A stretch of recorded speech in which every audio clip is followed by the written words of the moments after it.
only way you can make food cheaper as a country is to produce more of your own food. And that was always the case. And it's what we had in the European Union with the CAP. In Ukraine, bread is like a penny, are absolutely almost free because this country still, even at war, produces those ingredients. That there's going to be shortages. A lot of farmers are giving up. Here in Wiltshire, we had a dairy farmer who just said, that's it, going to give up. And there's many, many farm sales going on. Hi, Kaylin. Great to see you again. Good to see Great you. that you can join me from Odessa in Ukraine. You've been there for just over a month now. I would say so, maybe even longer. Honestly, time stands still here. It's very strange, but I think it's been around a month, yeah. And what's the latest from there? What has been going on? So the thing that I wanted to chat to you about, because you have been raising the flag for years about food insecurity, whether it's to do with Brexit or whether it's to do with war or crop failures. And so what happened here a few days ago happened around 11 p.m. was the Russian army blew up a cargo ship carrying lots of grain with a X-22 missile. This is an anti-cruise missile, like super serious. It's launched from an old-fashioned like bomber-looking plane, and it exploded the ship. And the ship, I'm on the port here, the Odessa port. This is where all the grain and basically all the stuff that leaves Ukraine goes from. Like right here, it's in front of my window. So I can see all the cargo ships coming out every day. This happened around 11 p.m., probably, I think, around 20 minutes after it left the port. And suddenly all the ships were frozen. I woke up the next morning, I was looking out and thinking, why are the cargo ships all sat still in the Black Sea? Because you don't hang around on the Black Sea. It's not like a nice vacation. Like, you go in and out as fast as you can because there's lots of things exploding in the sky. So the ships go in and out quickly. I thought, why are they all just anchored? And so then these reports were coming out saying that the Russians had hit this, which is a huge escalation, out of control. So some history on this. 2022, the Russians try to take Ukraine, and immediately all ships stop leaving the Black Sea because the situation is so tense. None of them can get insurance and none of the drivers want to do it. So this leads to this massive food insecurity that I guess you were talking to me about it back before I'd ever gone to Ukraine. And for about a year, nothing went in and out of this port because the ships were constantly threatened with being blown up by the Russians. The Ukrainians got sick of this because a huge part of the Ukrainian economy, and it's very important for the rest of the world, is grain exports leaving this country. It's like the main thing grown here in Ukraine. So the Ukrainians started firing at the Black Sea fleet here on the Black Sea, and the Russians basically backed off.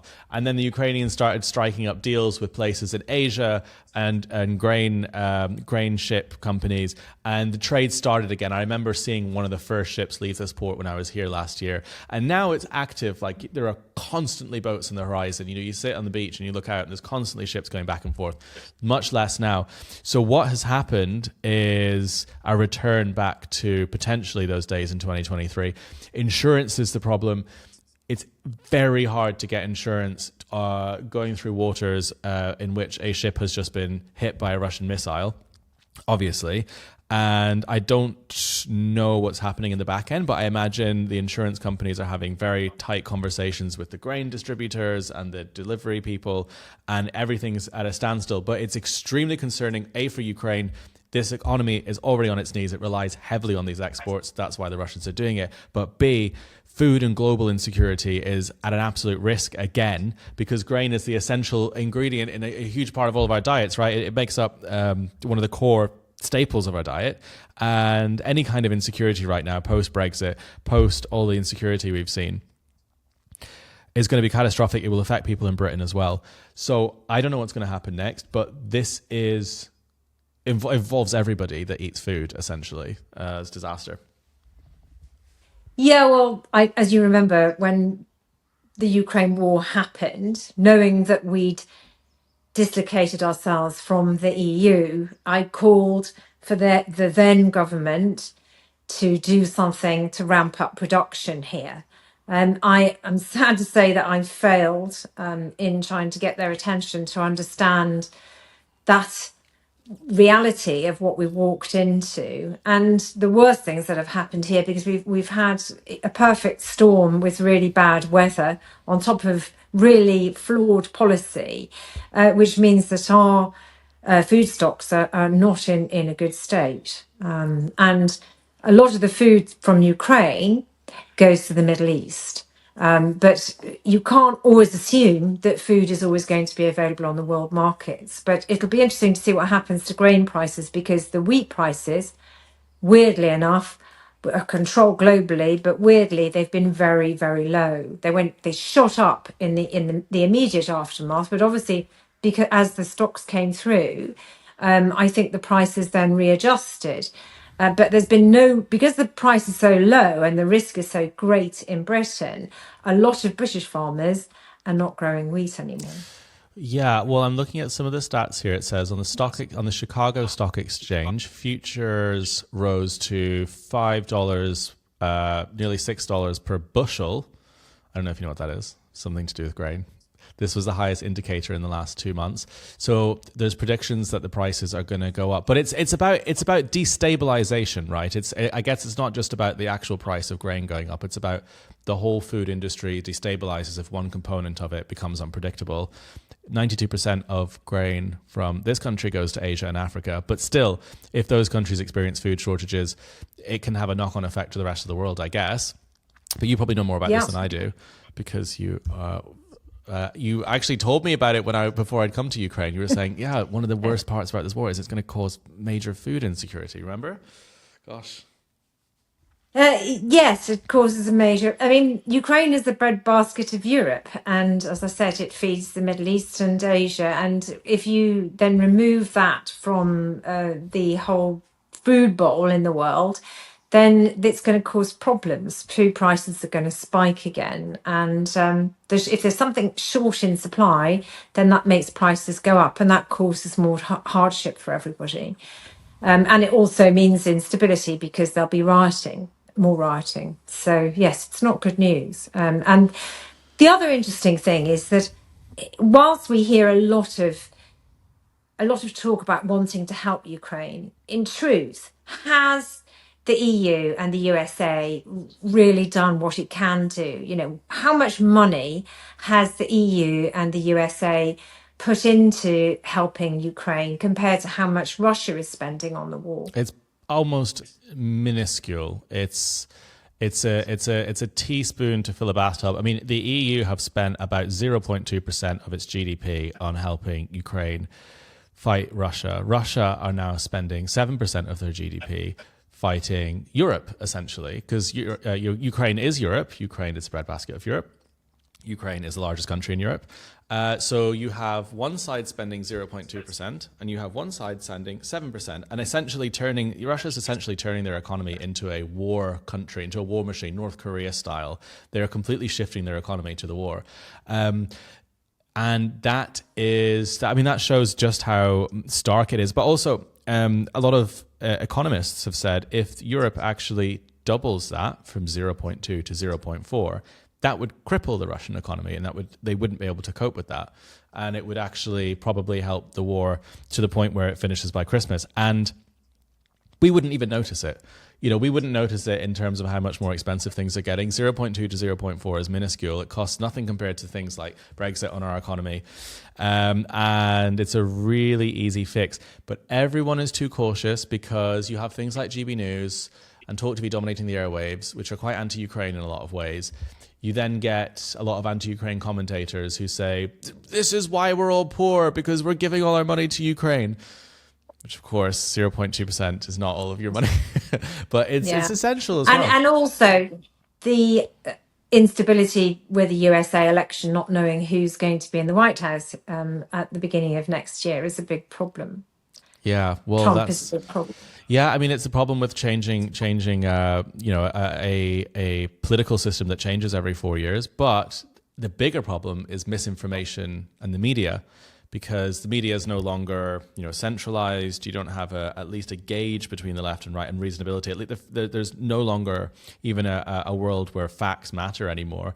the internet is completely flooded with Russian propaganda and misinformation. So people believe far more unhinged things and are far less attached to reality now than they used to be.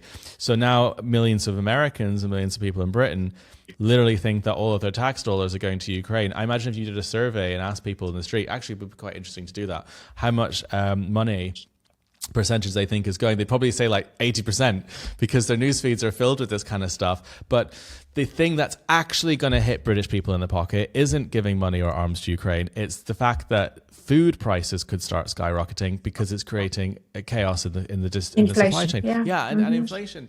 So it's just, it's so depressing.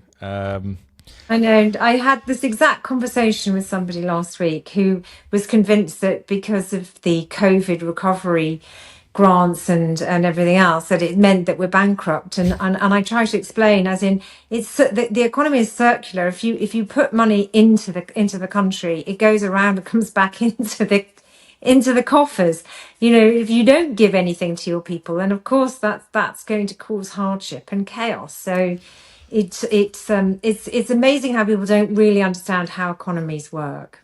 What's it like in the UK at the moment for food insecurity right now? You're there all the time. You're constantly working in the food industry. I think the supply, from my perspective, from my experience in my supermarket, the supply problems they were having have eased over the summer. But I know from a farming perspective that there's going to be shortages. A lot of farmers are giving up.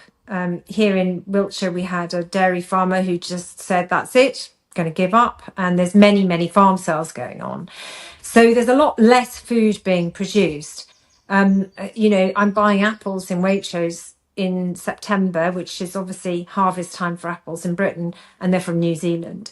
So there's more food coming from further away that isn't British. And at some point, that is, we're already seeing price rises. That I think there were 4 apples from Waitrose with a yellow ticket, as in price downwards, bargain of £2.20 for 4 apples. So food is really going up in price. It's soaring. We went to the pub on Friday for the first time in ages, had 2 pints of beer and a little thing of peanuts, and it came to over 13 quid. This is really expensive. And so if there's another inflation surge, it's going to hit everything harder. It hits, no one goes to the pub, the whole economy then starts failing. Yeah, I mean, I can imagine that. No one should be living like that as well in the UK. Coming to this country, and the country, Ukraine has a similar per capita as Moldova and similar other Eastern European countries, so it's not that unique. But I go for dinner here sometimes. I could have a pint and a really good 2-course dinner, and it will come to about £3, which sounds shocking, but actually is very normal in most of the world. And I don't think I could cope to come back to the UK. I think I would be completely shocked by that, but I don't know how people are coping with it. And then things like this on top of it is why that I think people should be more concerned about the Ukraine war, because if you go to pubs in Britain and you talk about Ukraine, they go, oh, bloody Ukraine, oh, how much more money? I go, well, that's the issues of the falsity that happened with Brexit was Farage and Rees-Mogg and others saying that food would be cheaper. And there's no way that food can be cheap. When you go to, they're imagining that because food is cheap in Ukraine, that we'll be able to import that food from Ukraine and it'll be cheaper here. It doesn't work like that. The only way you can make food cheaper as a country is to produce more of your own food. That was always the case. And it's what we had in the European Union with the CAP. Exactly. It meant that we could produce food of really high standard and the cheapest prices in the West. But we have lost control of that now. Food production is crashing in Britain, which means more reliance on Europe, which means people selling us food are rubbing their hands, going, ha, ha, ha, we can make the Brits pay whatever we want, because they're desperate. They need the food. This is this is the nightmare. You're being held to ransom for food. Well, that's interesting because here, I mean, I would when I first arrived in Ukraine, there were certain types of things that I'm used to. I like the, Pringles brand crisps or not Echo Falls wine, British brand wine. And people would think I was nuts for wanting any of those things, or sneakers or any British or any foreign brands, because anyone that buys anything that's imported from this country is like 100 times more expensive. I could buy a bottle of cognac here for about $1. Ooh, delicious cognac. I could buy a bottle of wine here that's Odessa Black, grown in Odessa, and it'll be about $1.50, and it's beautiful wine. And all of the ingredients that are grown in Ukraine, bread is like a penny, are absolutely almost free because this country still, even at war, produces those ingredients locally. And in Britain, that's what I started to realize was so shocking. It's all of this stuff is imported. All of this shit's imported. All of our fruits imported, whereas here, potatoes cost almost most ingredients that are grown in Ukraine are basically free because this country produces a huge amount of what it consumes. And the ingredients that we might be used to in the UK, I don't think much chicken is produced here anymore, and so chicken's like gone through the roof. But you could really notice it when I started traveling to countries that actually produce their own stuff. How absurd Britain actually is. It's one of the craziest things I realized. I thought things would be more expensive here because logistics and the war was happening, but no, they're cheaper because they make it themselves, which is what Britain should do. Yeah. But let's just look at this from another angle. What would happen to the world if Vladimir Putin did win a large part of control of Ukraine? Imagine what that would mean for the global food stocks. Because ultimately that's what he wants. He wants control of the food. Well, he would set the price, and he wants to cripple our countries. He's already at war with us, right? He wants to infest our democracy with disinformation. He's used chemical weapons on our soil. He's shot down planes over the skies of Europe. So he would turn up the price gauge through the roof as soon as he could. That's why he wants Odessa, because this is the port of Europe. Everything that leaves this part of Europe goes through it goes through Istanbul and then it goes to the rest of the world. And he knows that if he takes Ukraine, he can decide how much people pay for things in Europe. And that's what people should be frightened of as well. Even if you're, looking at it from a selfish point of view and you say, oh, I don't care about Ukrainians. They can fight their own war. Ha ha. Okay, fine. Think like that if you want. But you're not going to be able to afford a thing if Putin takes over this country. The first thing he'll do is make everything more expensive. Yeah, which is what I worked out whenever it was 2 years ago, as in panic. You've got to do something about food production in Britain. But sadly, that hasn't happened. And so we are in a seriously weak position. Every day that goes on, we're getting weaker. This new government has not taken on board the dangers that we face. I'm afraid to say they just assume we'll always be able to buy food on world markets and be able to afford it. Yeah. It's very concerning. It's wild. But that's the updates. That's all I have. I'll let you know the next time that something gets blown up. It's annoying because you can't really, because you live in a country, when you're in a country at war, you can't say specifically when and where certain things happen because the Russians can use that information. But the public information is, not that I heard it, is that it was 11 p.m. on the 11th of September, and this is going to have a knock-on effect in Europe. So that's basically it. So you've started a new YouTube channel. People are interested in knowing what's going on in the Ukraine from a daily perspective, from someone on the ground. Then go to Kaylin's YouTube channel, which should we flash it up on the screen somehow, or where should we put it in the text? And go and follow Kaylin and make sure you watch his videos. Thank you, Liz. Yes, do that. But we can do weekly updates on here as well. But yeah, if you want daily updates, go to Kaylin's channel. Thanks. And are you homesick? No, because not for the prices of beer. Not hearing what you have to say about the place. I'm getting quite used to this. No, I'm not really. I mean, I don't have any intention of coming home. I mean, I don't really know where home is because I don't have family in the UK and I don't work in the UK anymore. So it's kind of, home is, wherever you feel at home. Lay your hat. Yeah. So yeah, here is home for now, at least for the next year, I imagine. Yeah, well, I am going to because the last time, one of the last times we saw each other was at the Rejoin March last year, a year ago. Oh my gosh. I'm going to speak at that again on the 28th of September. So I'll be missing you, Kaylin. Oh my gosh, it was so much fun because last Brexit time. is still with us and still driving me mad. Yeah, I can imagine. And we've had, warm words with no action from Keir Starmer, and nothing that makes any sense. And similar from Ed Davey, apart from this morning, I saw a report which showed him call for us to go into the single market. So that is some progress.